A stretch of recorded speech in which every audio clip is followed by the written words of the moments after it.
¿Cuál es nuestra historia? ¿Cuál es nuestro pasado? ¿Cuál es el derecho que tenemos a ser miembros de esta sociedad? No estamos aquí para amenazar o para implorar. Estamos aquí para participar. No pueden cerrar sus ojos ni sus oídos. No más. Estamos aquí. La mayoría de las personas pensaba que todos los españoles, mexicanos e indígenas no tenían derecho a heredar la libertad como nosotros. Mi padre pensaba que los Estados Unidos eran como un paraíso. Había trabajo para todos. Había miles de personas intentando cruzar. La parte más difícil fue cuando dejé a mi madre. No sabía si la volvería a ver otra vez. Aquí tenemos a un hombre que ha derramado su sangre y aún así no puede conseguir algo de comer. ¿Imprudente? Sí. ¿Peligroso? Extremadamente. ¿Valió la pena? Claro que sí. El primer lenguaje europeo que se habló en los Estados Unidos fue español. La inmigración significa que todo se convierte en parte de tu identidad. ¡Yo no puedo creerlo! Es crucial que sepamos quiénes somos, de dónde venimos y cómo ha sido todo. Estoy muy orgulloso de ser su alcalde. Yo, Sonia Sotomayor. Hay mucho en juego para todos los americanos, según las condiciones en que viven los latinos en Estados Unidos. Latinoamericanos.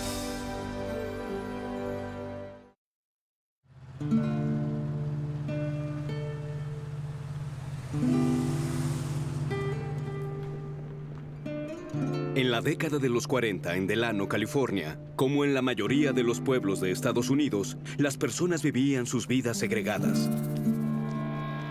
Incluso en el cine local, los blancos se sentaban en el centro y los demás a los lados. Pero un día, todas estas cosas cambiaron. En 1946 había un chico joven conocido como Sisi. Era pachuco, era de los trajes sud. Sirvió en la marina y luego regresó. Se puso ropa casual y fue a ver una película. Y como él había servido a su país, sentía que tenía derecho a sentarse donde quisiera. Así que llegó y se sentó en medio. Él no se movió, así que la policía lo arrestó. No había ninguna ley que dijera que no podías sentarte en medio, así que no pudieron levantar cargos, ni siquiera por disturbio de la paz. Fue pacífico. Así que lo interrogaron por un par de horas, después lo liberaron y todos se dieron cuenta y dijeron, oigan, sí pudo hacerlo, se sentó en medio. La semana siguiente todos se sentaron en medio. Y el cine del pueblo ya no estaba segregado. Eso sucedió alrededor de todo el valle. Unos 20 años después, cuando le dije a mi mamá que regresaría a Delano para trabajar con el sindicato, ella dijo, ¿irás a trabajar con Sisi? Y le dije, ¿Sisi? ¿Ese amigo sigue vivo? Y ella me contestó, mi hijo, ¿no sabes quién es Sisi? Es César Chávez.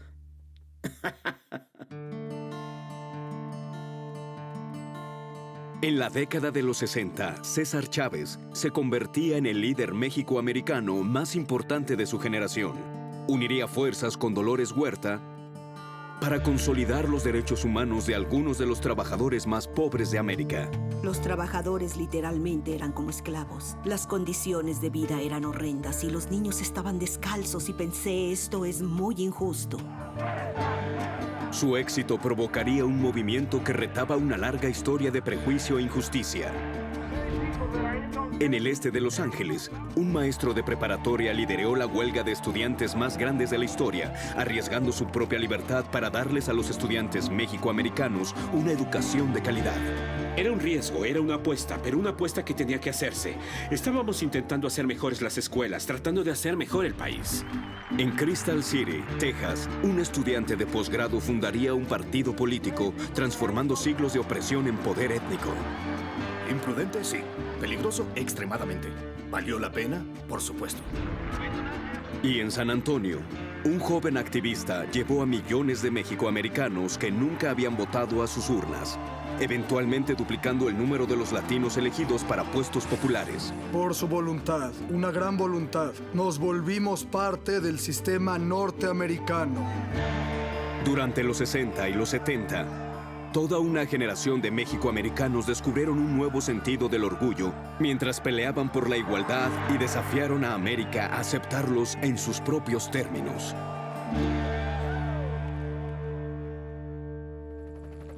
Latinoamericanos.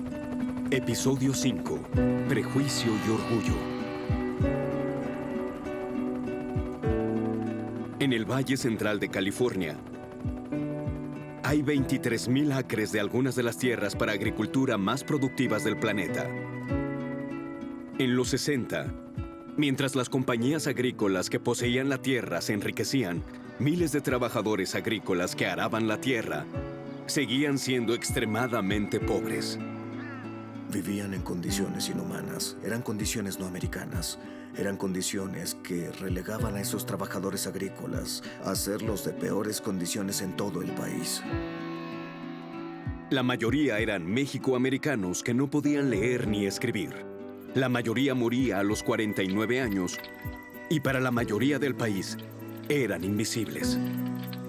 Cada vez que te sientas en una mesa y te comes algo, la fruta y los vegetales llegaron ahí porque alguien más fue explotado. Son sometidos al sol, al calor, al frío, a envenenamiento por pesticidas. Son tratados como animales y ellos soportan todos los sacrificios y todo el sufrimiento para que tú y yo podamos comer. Estos hombres, mujeres y niños nos alimentan y ellos no tienen nada que comer. Y eso tiene que cambiar. Lo vamos a cambiar.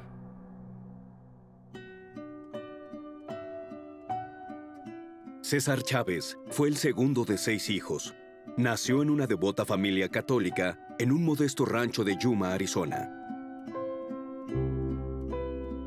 Perdieron el rancho durante la Gran Depresión y pronto fueron forzados a entrar en el difícil mundo del trabajo de migrantes.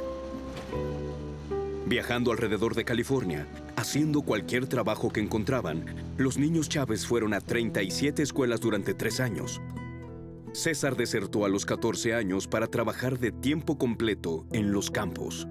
Lo que era asombroso sobre César es que él era entera y completamente dueño de sí mismo. Nunca estudió después del 8º grado, pero él era brillante.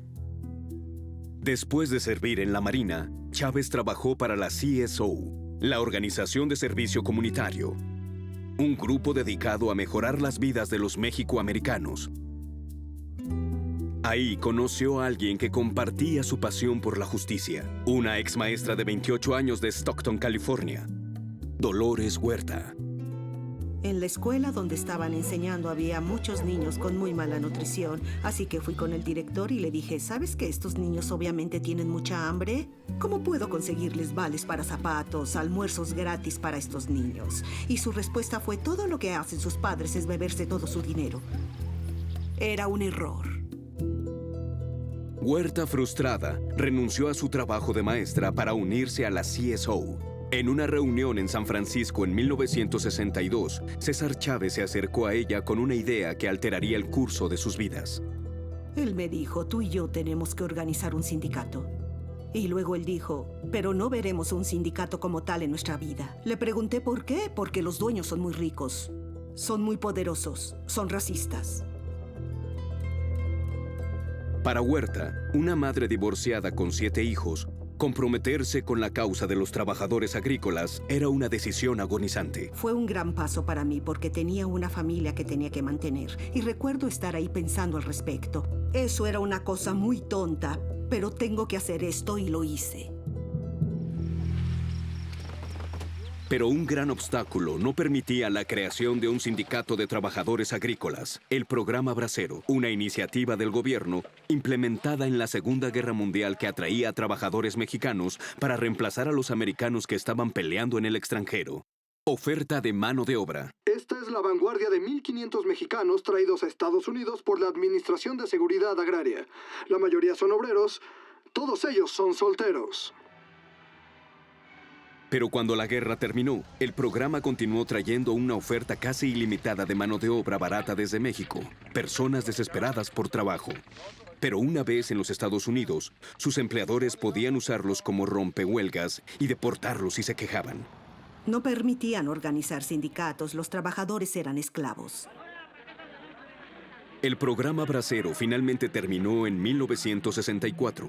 Después de 20 años de oposición por los líderes mexicoamericanos. Tuve oportunidad de ir a Washington, D.C. y César y yo trabajamos en conjunto con el secretario de Trabajo y pudimos terminar ese programa. Ahora un sindicato viable parecía posible. Pero la historia de la sindicalización en Estados Unidos estaba escrita con violencia. Desde la época de los 30, decenas de huelgas habían llenado de sangre las calles y campos de California. Los ataques y las represalias a menudo provocaban ciclos de violencia que quitaban a los trabajadores el apoyo popular y condenaban las huelgas al fracaso. Sabíamos que en la historia pasada, organizar a los trabajadores había traído mucha violencia. Sabíamos que ellos eran asesinados. Chávez y Huerta admiraban a Mahatma Gandhi, quien había ganado la independencia de la India de Inglaterra a través de una campaña de no violencia. Para los dos, la no violencia no era solo una estrategia, era un principio de cómo vivir tu vida. Y que si tú creías en el principio de dignidad humana, no herías a otro ser humano. Por 3 años, Chávez y Huerta inscribieron a los trabajadores agrícolas gradualmente hasta formar su sindicato. Pero en septiembre de 1965 sucedió algo imprevisto. Los trabajadores filipinos de los campos de uva cercanos a Delano, California, se fueron a huelga, demandando salarios más altos. ¡Únanse al sindicato! ¡Exijamos mejores condiciones! ¡Más paga! ¡Todos unidos por la causa! ¡Bienvenidos al sindicato! Votamos por apoyar a los trabajadores filipinos, pero fuimos muy inocentes. Hicimos estos enormes carteles que decían huelga, usando un término en español. El primer día golpearon a huelguistas y no fue una buena experiencia. ¡Debemos unirnos, hermanos! Estaba una mujer no muy grande, liderando una lucha, y ella estaba desafiando el rol de las mujeres entre los trabajadores agrícolas. Ellos nunca habían visto una mujer agresiva e independiente como Dolores. Vengan aquí, hermanos, los estamos esperando. Están ganando más dinero hoy porque los trabajadores se fueron a huelga. Y me encontré en una posición en la que estaba dispuesto a ser teniente, ser seguidor. La huelga ocurriría en el Valle de San Joaquín. Impactó a Valdés, un joven aspirante a escribir obras de teatro y que había crecido en Delano. Éramos trabajadores agrícolas migrantes, así que estuve en los campos antes de que pudiera caminar y estaba en los brazos de mi madre. Y como muchos otros hijos de migrantes, solía dormir en una caja de frutas mientras trabajaba. Y eventualmente, cuando crecí y ya podía caminar, empecé a trabajar. Son pocos los que van a salir. Todos tenemos que participar en la conversación. Valdés pronto se volvió parte del círculo íntimo de César Chávez. ¡Vengan! César era relativamente joven, pero él era fascinante porque su presencia... Y no me refiero a algo llamativo, sino que hablo de algo muy básico, muy humilde. Pero su sentido del lugar y el tiempo de hacer... Bajo ciertas circunstancias, venía de una seguridad que tenía dentro de él mismo, y esa seguridad nos inspiraba a todos. Después de 4 meses, la huelga no conseguía nada. Los dueños contrataban a trabajadores sin sindicato para recoger las uvas y romper la huelga. Mientras el tiempo de cosecha concluía, el sindicato casi se disuelve y Chávez perdía la esperanza. En la temporada de cosecha hay un período en el que todo está germinando. La vid se ha secado, por lo que ya no tiene hojas. Ha sido irrigada y ahora tienes que esperar para que la cosecha llegue. Así que hay una temporada muerta, lo que los trabajadores agrícolas llaman el invierno pequeño, un invierno corto. Ese era un tiempo peligroso para el sindicato porque no había trabajadores en el campo. Chávez estaba empezando a creer que la huelga nunca podría ser ganada en los campos. Él quería desesperadamente llevar el movimiento a ser el foco de atención nacional. César tuvo la brillante idea de marchar hasta Sacramento. De la manera de Martin Luther King, que captó la atención de los medios liderando una marcha en Alabama en 1965, Chávez lideraría un peregrinaje de 300 millas desde Delano hasta la capital, pasando por los pueblos agrícolas en el camino. César iba a hacer una marcha de penitencia. Y los trabajadores dijeron, no tenemos nada que perder, los dueños están haciendo todo mal. Él dijo, no, quiero que todos crean que es algo que ustedes han hecho. Tal vez algún chisme, alguna pelea. Piensen en su propia vida. Fue un peregrinaje espiritual. Era un intento de sugerirles a los trabajadores y otros que sería una larga batalla. Mientras planeaba la marcha, la fe de Chávez fue puesta a prueba. Los trabajadores en huelga fueron sometidos a ataques físicos y verbales por los dueños, que parecían tener a las autoridades de su lado. El 16 de marzo de 1966, con la situación amenazando con explotar, el Subcomité del Senado para el Trabajo de Migrantes realizó sesiones en Delano. Y enfrente de las cámaras, el senador Robert Kennedy interrogó al comandante de policía local sobre su práctica de arrestar a protestantes. ¿Quién le dijo que iban a causar disturbios? Los hombres en el campo con los que habló dijeron que si no lo sacan de aquí, les arrancaría el corazón, así que en lugar de dejarlos, remueves la causa. Me parece que es un concepto muy interesante. ¿Cómo arresta a alguien cuando no ha violado la ley? Están listos para violar la ley. En otras palabras, sugiero que en el tiempo para comer, el comandante y el fiscal de distrito lean la Constitución de los Estados Unidos. Los trabajadores agrícolas han sufrido en nuestra sociedad durante un periodo de 30 años. Y esa situación tiene que ser distinta.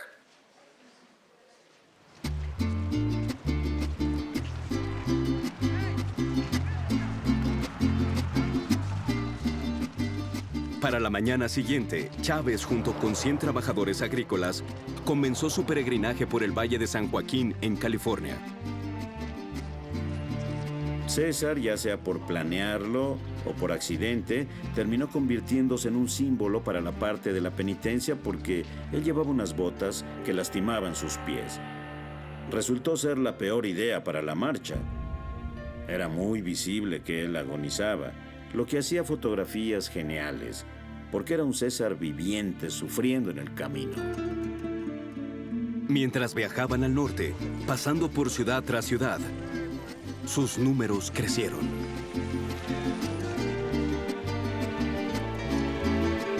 De huelga ya están bien pandos el picket sign. Lo llevo por todo el día, el picket sign. Conmigo toda la vida. Como católico, Chávez entendía el poder de los símbolos para provocar un compromiso personal y profundo en el movimiento y atraer la atención del público. Mostraban algunos de los símbolos del sindicato, como un águila, símbolo del orgullo mexicano, y la Virgen de Guadalupe, la Virgen María con piel morena, una india mexicana que significaba para muchos la honestidad de lo que se conocía como la causa. Después de 25 días, sus números habían aumentado de algunas docenas a un ejército de miles. El domingo de Pascua de 1966, al fin llegaron a la capital del estado. Cuando llegamos a Sacramento había 10,000 personas marchando con nosotros por el puente arriba del río Sacramento. Y era el poder de la gente. Esa era una demostración de democracia.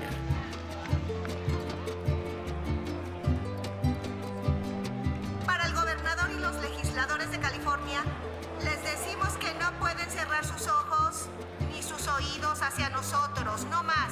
No pueden pretender que no existimos. No pueden decirse ignorantes a nuestros problemas porque estamos aquí y no estamos solos. Con una creciente empatía pública y la cercana temporada de crecimiento en primavera, los dueños al fin accedieron a reunirse con los representantes del sindicato. Dolores Huerta se convirtió en la negociante principal y no había precedentes porque era una mujer mexicoamericana negociando con los dueños y logrando acuerdos. Ella era una excelente negociante.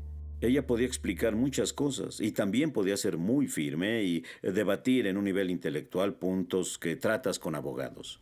La odiaban, la llamaban la Dama Dragón. Ellos deseaban poder negociar más con César que con Dolores. Llevaría años de negociación y un boicot nacional para que Huerta y Chávez aseguraran salarios más altos, condiciones de trabajo más seguras y terminar con el trabajo infantil. Pero la marcha en Sacramento fue un punto fundamental que llevó a los primeros contratos para trabajadores agrícolas en la historia y para los mexicoamericanos era solo el comienzo.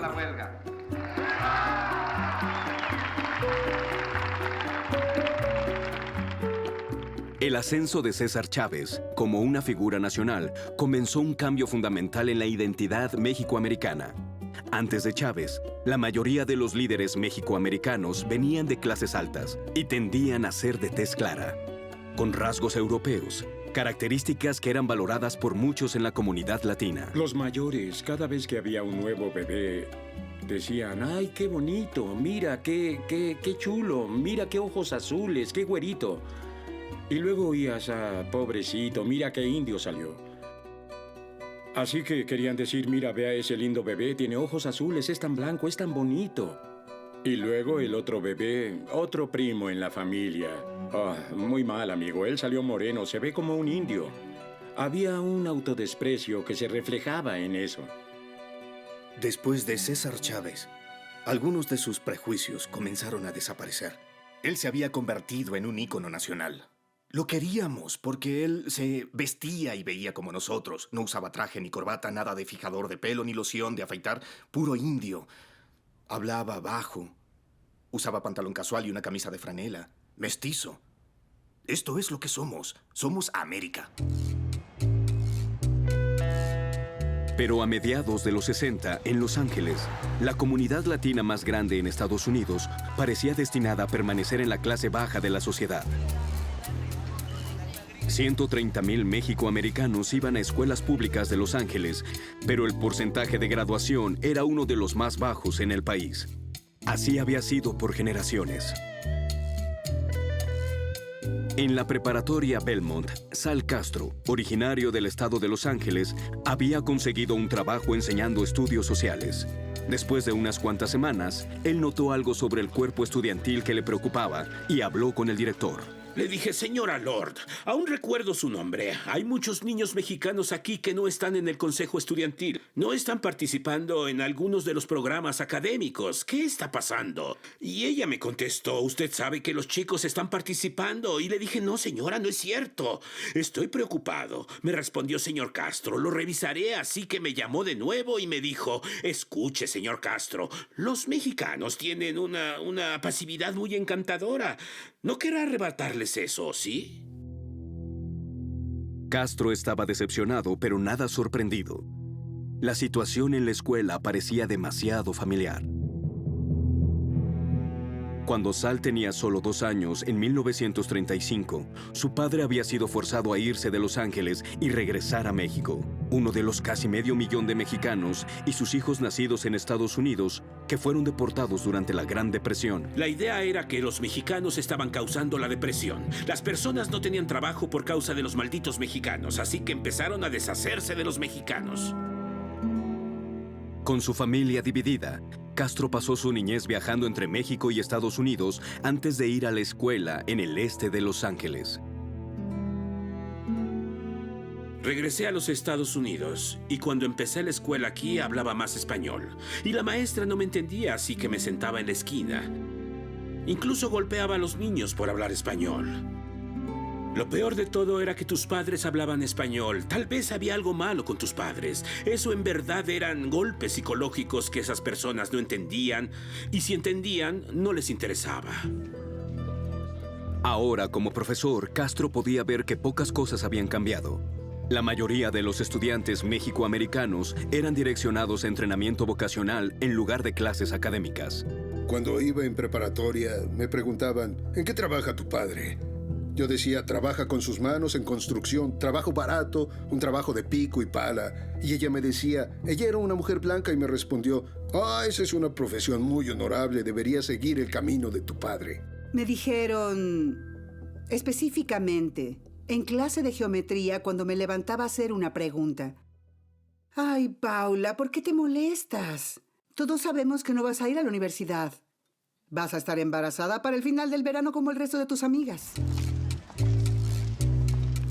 Cada año, casi la mitad de todos los estudiantes mexicoamericanos en las escuelas de Los Ángeles desertaban. Apenas cada uno de 1,000 tenía un grado universitario. Castro buscó transformar esas terribles estadísticas al inculcar en sus estudiantes un sentimiento de orgullo. Él me hizo sentir que amaba la cultura mexicana. y que nuestro patrimonio era genial. Y eso a la vez era perturbador, era revolucionario y emocionante. Mientras los estudiantes aprendían de historia mexicoamericana y las raíces indígenas de su cultura, muchos comenzaron a adoptar un nuevo nombre para ellos mismos: chicanos. Cuando nos identificamos con la palabra chicano, nuestro entendimiento de la palabra era que era la misma palabra, que era la palabra raíz para México, que era el nombre de los indios aztecas, y su nombre era mexica, no azteca. Así le decían los españoles, mexica. Y si no pronuncias la primera sílaba, que es débil, me, queda chica. Y eso es chicano. Mexicano. Y es lo que somos. Con esta nueva conciencia en su identidad, vino un alto sentido del valor propio que Castro reforzó. Lo que fue capaz de hacer con sus estudiantes fue darles un sentido de que ellos no eran el problema, eran las escuelas las que eran el problema. Y cuando comenzaron a entender eso en el diálogo que tenían con Sal, tanto fuera y dentro del salón de clases, eso los empoderó. Así que empezamos a entender que había algo mal y observamos los derechos civiles de los afroamericanos. Y entendimos que ese no era su movimiento de los derechos civiles. Era un movimiento de derechos civiles. Incluía a todos por igual. Para 1967, con Martin Luther King organizándose en el sur y César Chávez organizando en California, Sal Castro comenzó a buscar la manera de organizar a los estudiantes en el este de Los Ángeles. Así que fui a ver a mi padre. Le dije, ¿qué opinas, papá? ¿Qué crees que deba hacer? Respondió, huelga, hijo, fue todo lo que dijo. Castro estaba determinado a organizar una huelga de estudiantes de tantas escuelas como fuera posible. Los estudiantes hicieron una lista de demandas que incluía tener clases de historia mexicoamericana y contratar más profesores latinos.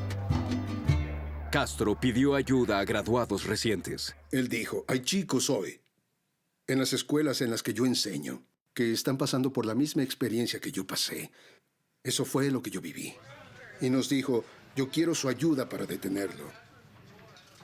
El plan empezó a difundirse. Huelga. Huelga, vamos a boicotear la escuela. Y lentamente planeamos esto escuela por escuela. Durante un periodo de 6 meses y pusimos una fecha. Marzo 6, 1968. Tenía miedo, emoción y nervios. Mi mamá me dijo, te veré enfrente de la escuela. Búscame. Eso, en verdad, me empoderó. Llegué a la preparatoria Lincoln y sabía que otros estaban en Roosevelt. Todo estaba coordinado y otros estaban en Garfield, otros estaban en Wilson. Belmont estaba listo también. Yo recuerdo estar muy nerviosa y no saber si podía hacerlo. ¿Qué pasaría si soy la única que se levanta a hacer esto? ¿En verdad puedo hacerlo? Y llegó el momento. Eran las 10 y corrí del edificio y nadie salía de ahí. Así que empecé a gritar por todo el pasillo, ¡huelga, huelga, huelga! Me levanté. Salí del salón de clases. No quería ver sobre mi hombro para ver si alguien venía atrás de mí.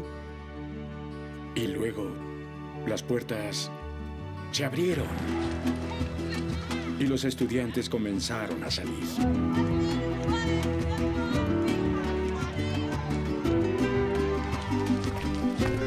El ruido de sus pasos acercándose a la escalera donde estaba. Eso fue emocionante.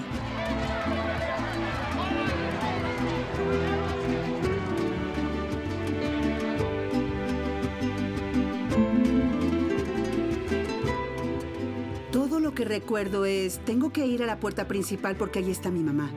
Ahí estaba. Mientras todos los estudiantes salían, yo estaba en huelga con mi madre. Más de 1000 estaban ahí.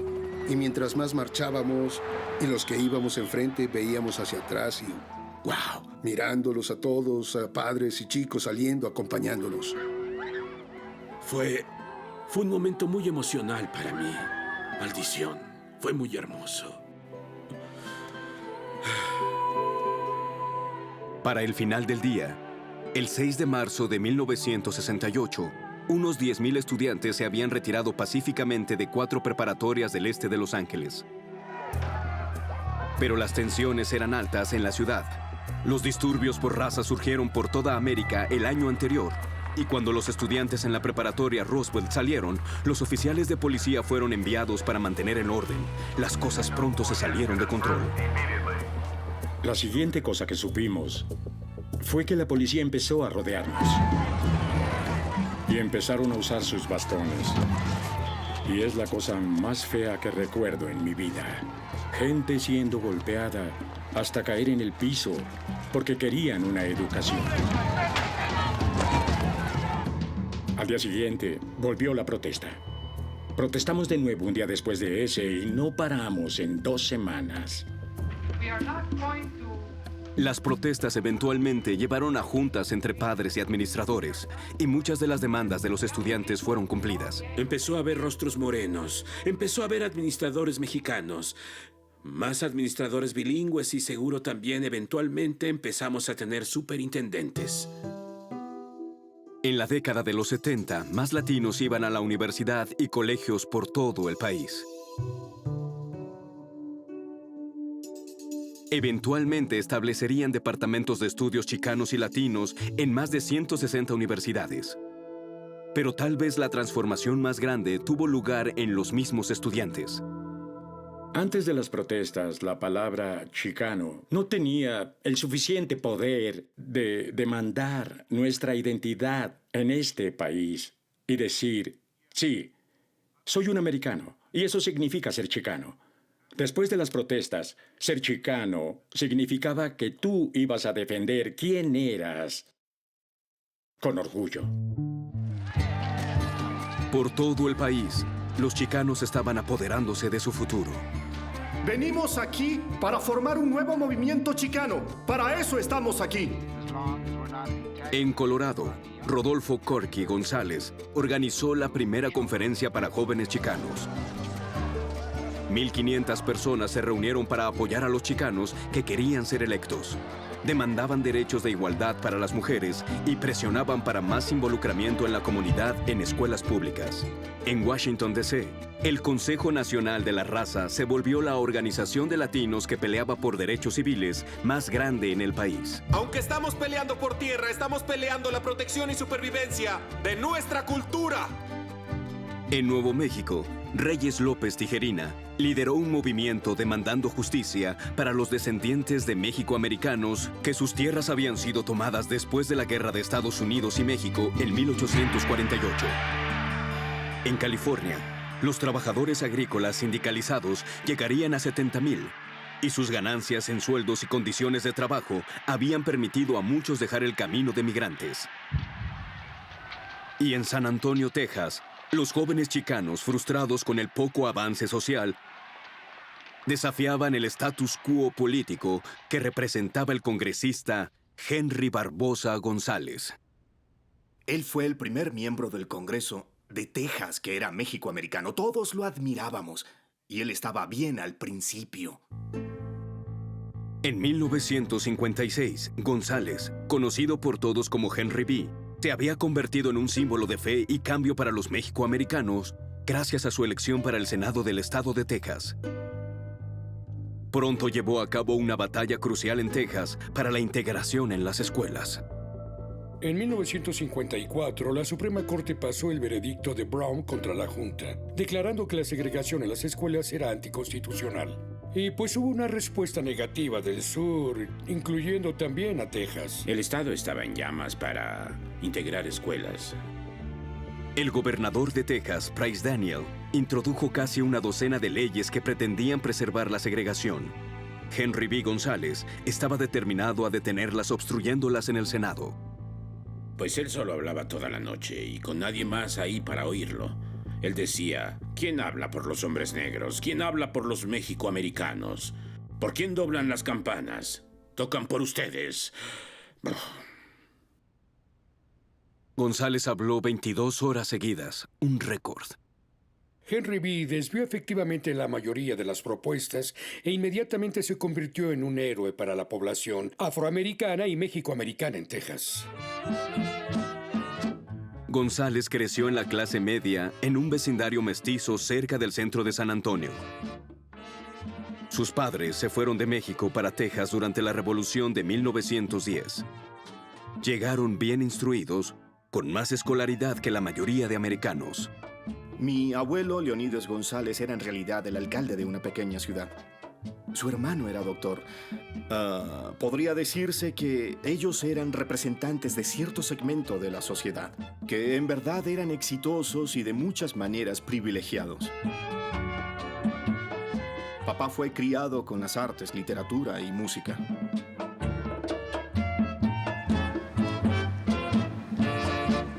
En 1961, González rompió otra barrera al convertirse en el primer mexicoamericano de Texas en ganar un lugar en la Cámara de Representantes de Estados Unidos. Casi inmediatamente comenzó a promover la Feria Mundial para celebrar el cumpleaños 250 de San Antonio y traer nuevos trabajos y turismo a la ciudad. Este es un tributo a las personas en San Antonio. Nuestras esperanzas, nuestras aspiraciones están unidas en la exitosa Feria Mundial de 1968. No se pierdan el viaje memorable del año. Vengan y únanse a la diversión de la Feria Mundial de San Antonio. Ahora la ciudad de la fiesta de Estados Unidos. Feria de San Antonio, 1968. Pero a solo unas cuantas millas, el oeste de San Antonio no era una ciudad de fiesta. Los esfuerzos de Henry B. González para impulsar la economía local no llegaban al barrio donde muchos de los 350,000 de los mexicoamericanos de San Antonio vivían en algunas de las peores condiciones en la nación. Las condiciones de vida de los mexicoamericanos en San Antonio eran terribles. Las casas estaban hechas con pedazos de metal, madera, y en algunos lugares había casas con una recámara. Tenían un pequeño patio con un grifo de agua y también un excusado al aire libre. Esas eran las condiciones en San Antonio. Eran muy pobres. Para 1968, muchos chicanos veían a Henry B. como fuera de alcance, más conectado con los poderes de Washington que con los pobres de San Antonio.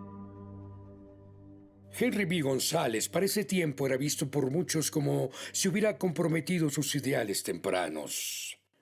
Muchos chicanos estaban puntualizando las evidentes desigualdades de la ciudad y el reclamo de la comunidad chicana o de la comunidad activista era: ¿dónde está Henry B. González? Solo días después de la gran inauguración de la Feria Mundial, los estudiantes de preparatoria chicanos, como sus contrapartes de Los Ángeles, planearon protestas, primero en San Antonio, luego en 39 ciudades alrededor de Texas. Eventualmente se extendieron a casi 100 preparatorias en 10 estados. La mente maestra detrás de mucho de este activismo fue José Ángel Gutiérrez, hijo de un doctor local y un estudiante de posgrado en ciencia política, originario de un pequeño pueblo al suroeste de San Antonio llamado Crystal City. Crystal City, donde yo crecí, era simplemente como una plantación de la vieja colonia.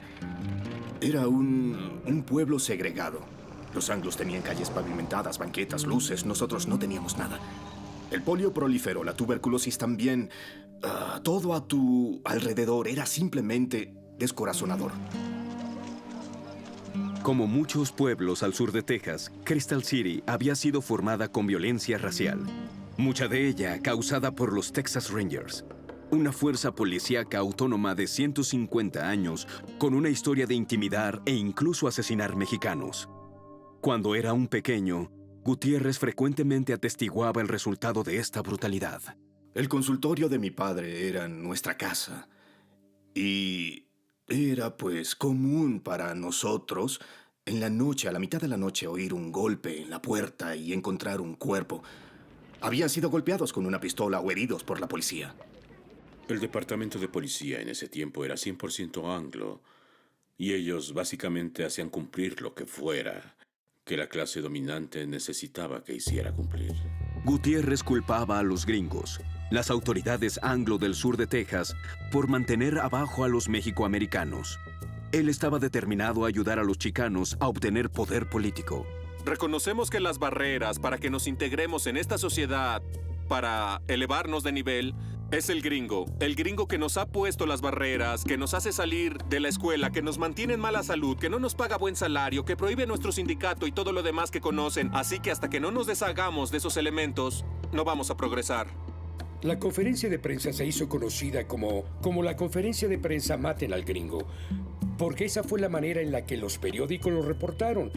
Pero lo que José Ángel Gutiérrez quería decir era que había que matar la supremacía gringa, no el individuo, pero sí al sistema. En una entrevista para televisión, Henry B. González denunció a los activistas chicanos como Gutiérrez y lo que llamó su campaña de odio. Veo mi propio rol como tener una responsabilidad para difundir y exponer estas falsas y equivocadas voces de odio. Siento que he luchado contra la mayoría de ellos que estaban predicando el mismo odio hace 12 años en un contexto diferente, que tengo la misma responsabilidad de exponerlo entre las minorías, aun si es una minoría de la que provengo. Henry B. González, a mi parecer, tenía una visión de América que era como un escenario de crisoles. Unir culturas, y nuestro movimiento decía: no, rechazamos eso. No vamos a cambiar nuestro lenguaje. No vamos a abandonar a nuestra familia, ni no vamos a borrar nada para ser como ustedes quieren que seamos, unos norteamericanos. En su ciudad natal, en Crystal City, Gutiérrez organizó otra protesta en las preparatorias. Después de 8 largas semanas, los estudiantes ganaron sus demandas, pero eso no era suficiente para Gutiérrez. Hacías una protesta escolar y al día siguiente tenías que lidiar con el mismo maestro, el director, el mismo superintendente y el comité escolar. La única manera de cambiar eso era con una revolución política electoral. Votar para que salieran de su puesto y pudieras contratar al director apropiado, superintendente y demás. Si podemos tomar una escuela y ser exitosos y hacer lo que los estudiantes quieren, ¿por qué no nos convertimos en comisionados? ¿Por qué no somos comandantes? ¿Por qué no podemos ser jueces? Así que hicimos un partido político. Llamaron al nuevo partido La Raza Unida, el pueblo unido. Gutiérrez pasó semanas yendo puerta tras puerta, alentando a los mexicoamericanos que conformaban el 80% de la población para ser candidatos para las próximas elecciones. Cuando veías a José Ángel Gutiérrez llegar a un barrio de Crystal City, él sabía cómo hablarle a la gente. Él podía hablarle a nuestras abuelas, él podía hablar con nuestra madre, nuestro tío, nuestro padre, y él podría articular sus preocupaciones. Él era muy comprometido con los pobres, con la clase trabajadora. Él entendía sus necesidades. Él sabía cómo organizar a las personas. Ahora iremos más allá que protestas de preparatoria. Ahora, en realidad, vamos a tomar el sistema. Encontramos a 16 candidatos en 3 condados y ganamos 15 comités escolares y consejos municipales. Las elecciones de abril de 1970 vieron una victoria sin precedentes para los chicanos. Gutiérrez fue elegido juez del condado y la Raza Unida ahora controlaba no solo el comité escolar, sino el gobierno de la ciudad y el condado también. Antes de lo esperado teníamos maestros y directores chicanos y superintendentes, porque esto solo era increíble. Y saben, llegabas a la sala de juzgados y podías oler chorizo. Y estábamos hablando español en la sala del juzgado y le decías al abogado que necesitabas un intérprete. Y claro que los anglo-tejanos no lo podían creer. Estaban pensando que esta era una revolución real, excepto que lo que había pasado era que los mexicoamericanos habían ejercido su voluntad política. La Raza Unida se convirtió en un partido nacional que postulaba candidatos de California a Michigan mientras los chicanos empezaban a ejercitar su músculo político. Y la demostración más grande de solidaridad chicana vista alguna vez en Estados Unidos fue la mañana del 29 de agosto de 1970, cuando más de 30,000 personas tomaron las calles del este de Los Ángeles, demandando el fin de la guerra en Vietnam. La guerra en verdad se convertía en una intensa presencia en nuestras vidas y nadie podía ignorarlo. En ese tiempo éramos alrededor del 6% de la población en el país y 20% de los caídos en Vietnam.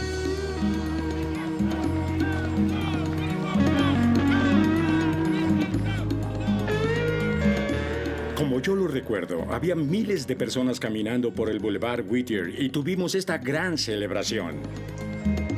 Protestantes, incluyendo a sus familias, se reunieron para disfrutar los discursos, el baile y la música. Pero las autoridades estaban al límite. Las demostraciones antiguerra alrededor del país habían sido violentas, y cuando la policía fue llamada por una tienda de licores después del supuesto robo de un paquete de cervezas, casi todo el departamento de la comandancia, que era totalmente anglo, acabó con la demostración. Y empezaron a lanzar gas hacia nosotros. Y las personas comenzaron a correr en todas las direcciones. Y cuando vi a la policía corriendo hacia nosotros, tirando a las personas, y la gente tomaba el gas lacrimógeno y se los lanzaba de vuelta. Y no sabíamos qué estaba pasando y por qué había sucedido. Yo vi a un policía acercarse por detrás a una mujer joven y con un bastón. Entonces golpeó por detrás su cuello y la vi caer como una muñeca de trapo. A nadie se le responsabilizó por eso. 3 personas fueron asesinadas esa tarde, incluyendo a Rubén Salazar, un reportero de Los Angeles Times, que continuamente había sido crítico del cumplimiento de la ley en la comunidad mexicana. Salazar era uno de los pocos latinos en el país que trabajaban en la prensa dominante. Perdimos algo de nuestro corazón. No podíamos entender por qué tenían que morir para que pudiéramos ser americanos.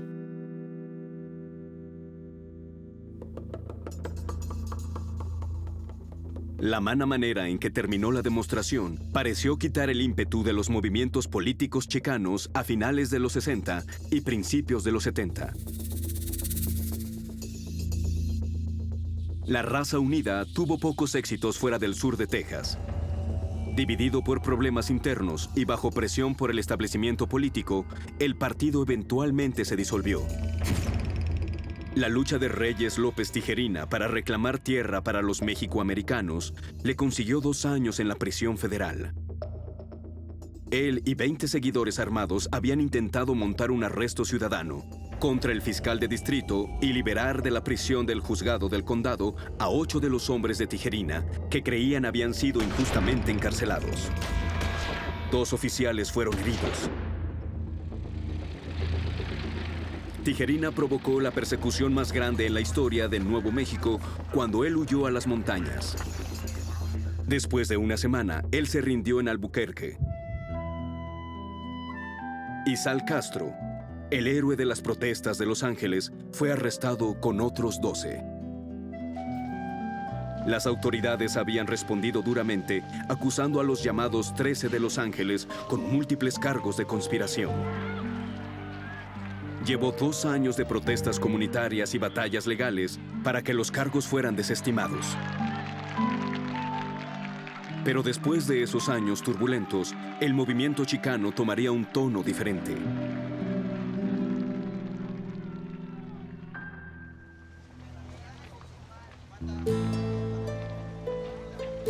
En Texas, el activista chicano Willie Velázquez, frustrado con las políticas graduales de Henry González y la militancia de José Ángel Gutiérrez, buscó otra manera para que los latinos entraran a la política dominante. Todos buscábamos una tercera opción aquí, o una manera alternativa, y creo que Willie encontró una. A primera vista es algo muy simple. Organizas y registras votos. Listo, es todo. ¿Sabes cómo podrías formar un poder político así? Pues bien, él estaba haciendo eso en cada pueblo. Recuerdo escucharlo dando discursos para el registro de votantes y las personas saltaban y empezaban a aplaudir y a gritar porque él hacía que la gente se emocionara para tramitar su registro para votar. Nunca he visto nada así. Willie Velázquez creció en el lado oeste de San Antonio, en el corazón del barrio. No había banquetas, No había drenaje para las lluvias de invierno que generalmente inundaban la parte mexicana del pueblo, incluyendo la casa de Velázquez. En 1966, Velázquez se convirtió en el primero en su familia en graduarse de la universidad. Al voluntariarse con los trabajadores agrícolas ese verano, se dio cuenta que nada cambiaría en el barrio hasta que los chicanos emplearan el poder de sus números. Para 1974, Velázquez había encontrado su llamado, organizando a miles de registrados para votar alrededor del suroeste. Él era muy exitoso. Nadie había puesto en orden los recursos, la experiencia, la tecnología del registro de voto como Willy Velázquez. Y hay algunas elecciones, y tú sabes, algunas de las personas que él registró para votar le preguntan, ¿por qué no ganamos? Estamos registrados. Bien, así que entonces se volvió dolorosamente claro para Willy, que era el sistema político electoral del estado de Texas que estaba completamente contra ellos. El sistema estaba apilado sobre nosotros con manipulaciones. La manera en la que los distritos eran numerados dividía nuestros vecindarios, donde había concentraciones de chicanos en pequeñas piezas. Y nunca seríamos capaces de ganar de esa manera. Así que una de las cosas que teníamos que hacer era llevar a las personas a la corte. Poblado tras poblado, Velázquez documentó los abusos y empezó a presentar demandas de derechos electorales. Nunca perdieron un caso. 85 casos de derechos electorales y nunca perdieron. No era que fuéramos grandes abogados, solo que la ley era muy obvia y las violaciones eran tan claras y los resultados estaban muy directamente relacionados con el cambio del sistema electoral, cambiando la manera en que se jugaba el juego. Una vez que lo cambiabas y la gente participaba, las personas empezaban a ser elegidas. Velázquez se consumó con los casos de la corte y los registros de votantes, incluso hasta el límite del agotamiento, aunque frecuentemente estaba enfermo. Él nunca fue al doctor para que lo revisaran. En su lugar seguía tomando medicina y así para poder superar cualquier dolor que le causara algún tipo de molestia. Y finalmente no pudo soportarlo más. Velázquez fue diagnosticado con cáncer de riñón en mayo de 1988.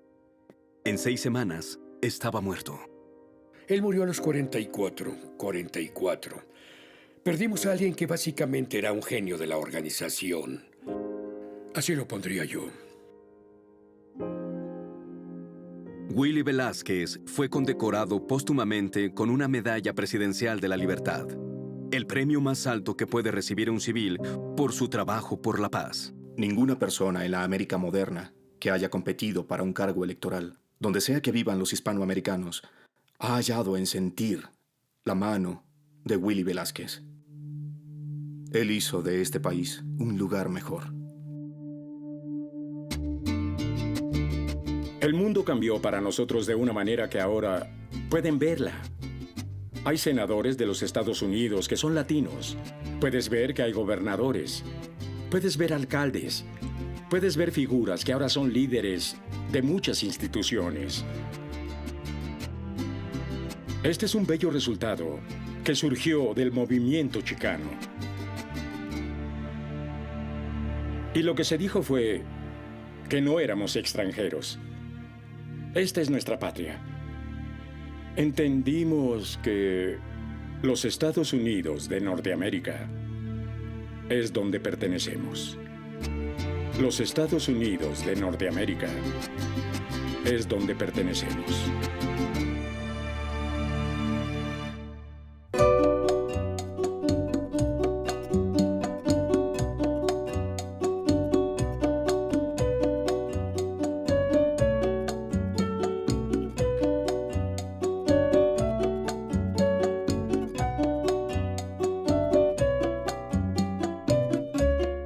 Crea un video para compartir tu historia en línea, explora la cultura latina y aprende sobre la historia latina en pbs.org/Latinoamericans. Y únete a la conversación en Twitter usando #LatinosPBS. Latinoamericanos está disponible en DVD y el libro de acompañamiento también está a la venta. Para ordenar, visita shoppbs.org o llama al 1-800-PLAY-PBS. Esta serie también está disponible para descarga en iTunes.